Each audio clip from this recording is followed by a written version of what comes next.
Okay, French Revolution.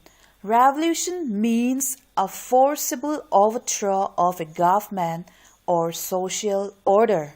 Revolution kan ti chuan buaina nena sarkar in thlak thutna French ram khan tinge engwangin nge revolution angai na chan a chan chu French ram po kha lalro rel na hnuaya anom ve ani.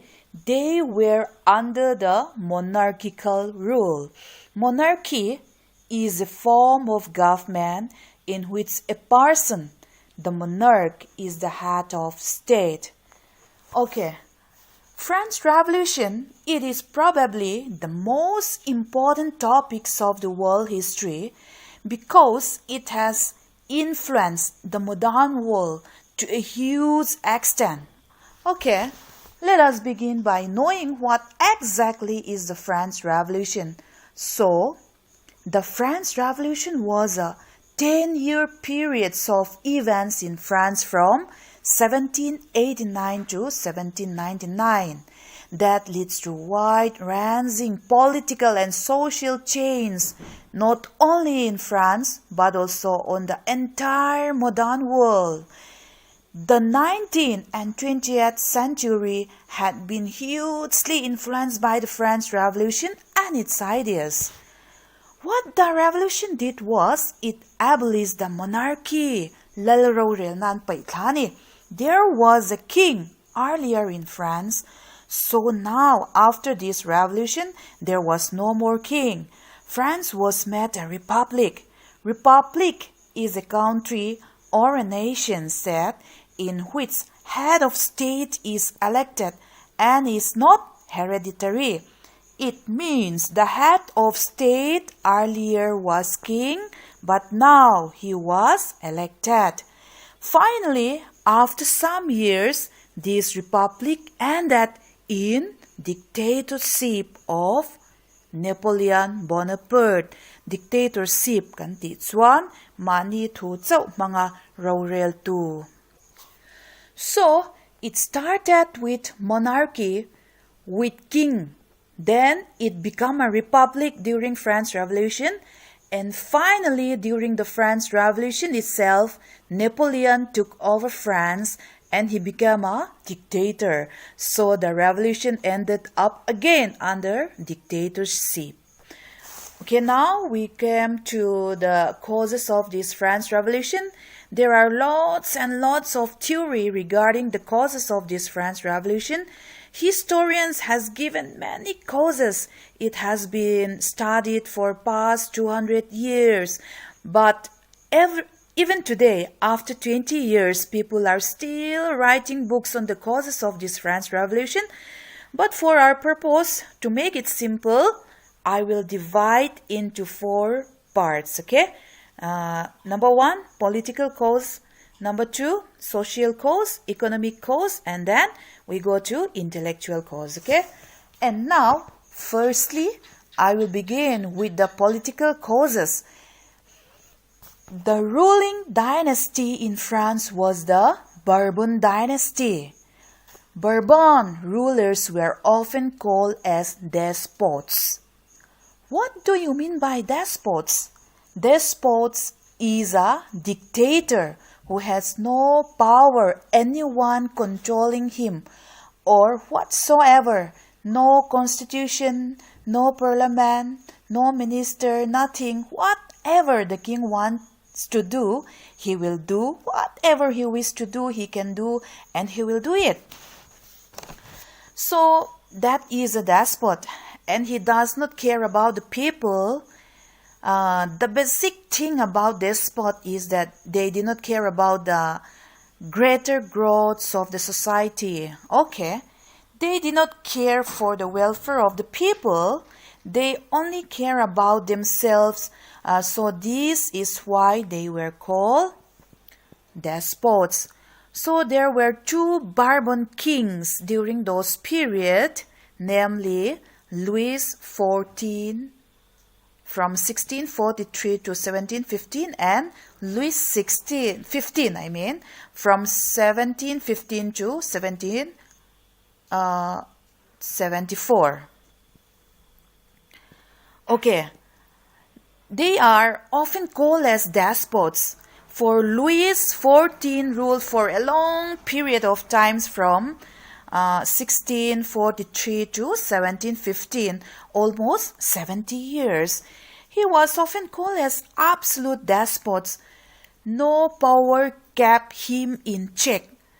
Whatsoever, he centralized the power in France to a large extent.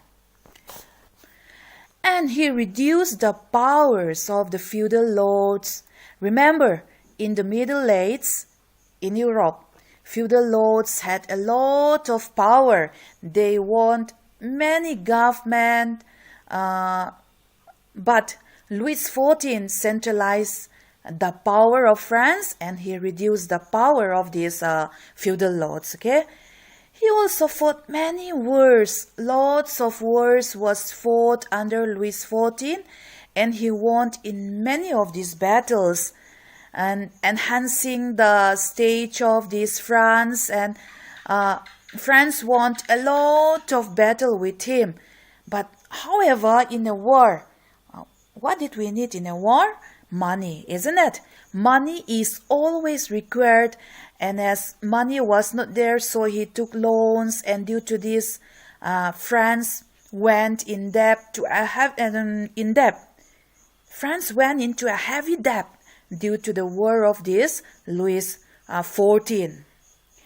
Okay, then we came to Louis XV. After the death of Louis XIV, he ruled in France between 1715 to 1774. During his time, the 7 Years' War was fought. It was fought with England. Also, Louis XV was not a very good administrator. He was not capable of this running the country in a very good manners, so that these problems of 7 Years' War was could not be solved. Okay, that was all about this Louis XV. And then we came to another king, that is Louis XVI. He ruled from 1774 to 1792. His intentions were good, but he did not bring bold reforms. Reforms were required because France's economy was failing very bad, but he could not make or take any decisions and keep on them. He backtracked from decisions. One day he took up one decision, and the next day he will say, no, let's not do it.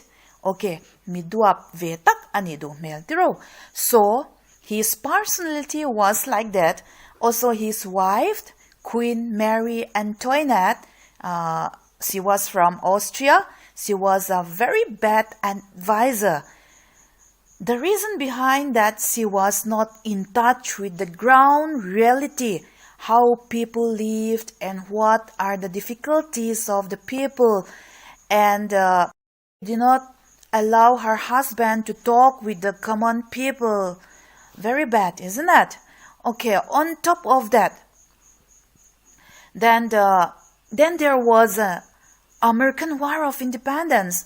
So America was fighting with Britain from this 1776 to 70, and France helped America. The reason is that because it defeated them in 7 Years' War. Okay, means France also learned the ideas of these revolutions from American War of Independence. Okay, hemi chang hian ma niram ta na chanem ngai na alopia nga nge lalpai thak du na anlo nei ta ni. They wanted to change this France. Okay, and now we go to these social causes. Division of French society was called Ancien Régime. So, according to this Ancien Régime, the French society was divided into 3 parts. Okay, the first is that where the clergy, the church, the people of church, they constitute around this 1 lakh. That means they are around 10%, okay? And then the second class were the nobility. They were the feudal lords, and then they constitute about 4 lakhs. And they were around 25%. And we go to the third estate. The third estate has everyone. They are artisans, factory workers, traders, lawyers, and political officials. They constitute around 2.7 crore, and their population is around 95%, okay?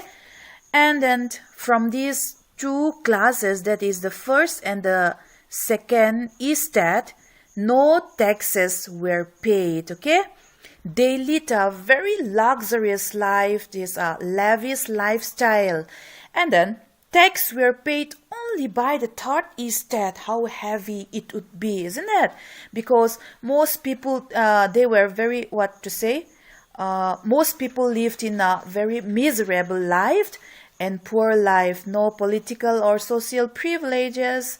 They were no given any social or political recognitions in the ancient regimes. Their life, the life of the third estate was very, very miserable, okay? Okay, now we go to the economic cause. So the rising populations of France, which was 2 crore in 1700, and it has gone up to about 2.8 crore in 1789. So when increase in more population, we need more food. We need more food to feed them, to feed the people, isn't it? So these people are increasing and the land is the same, and there was no scientific advancement in agriculture.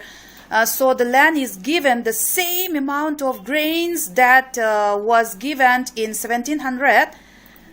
So these population explosions cannot be sustained. So populations increase, and if no food to feed the people, what will the people do? They will die of famine, isn't it? So it happens a lot of time during those periods. There was hard winters, crop failures, food prices increase. This leads to famine. This happened in 1789 as well. So prices of these essential commodities rise, and poor people cannot afford this, and people died of the starvations. So because of all these reasons, the peasants and the common people were angry, and no advancement in technology.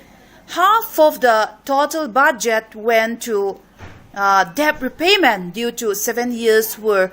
So the common people were angry, and the farmers were dying of hunger. Okay, that's all about these economic causes. Okay, then we came to the intellectual cause. The 17th and 18th century are the age of this enlightenment. Enlightenment means awakening to the true nature of reality.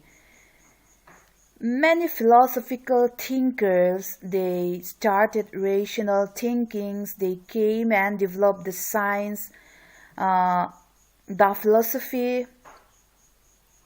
They started rational thinkings. They wrote books about it. These famous philosophers were John Locke. He was a British philosopher. Then there was Jean-Jacques Rousseau. He wrote about people's sovereignty. Then there is Immanuel Kant. He was a German philosopher. Then there was Montesquieu. He was a Frenchman.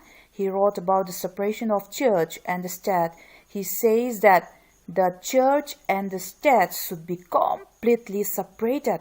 Then there is Voltaire. He wrote about the freedom of speech and expressions. So all these are radical thinkers. They are intellectuals. They wrote books, and their books were spreading far and wide. People in France came to know about these ideas, and it was since the advent of this printing press, books were printed widely and spreading them easily.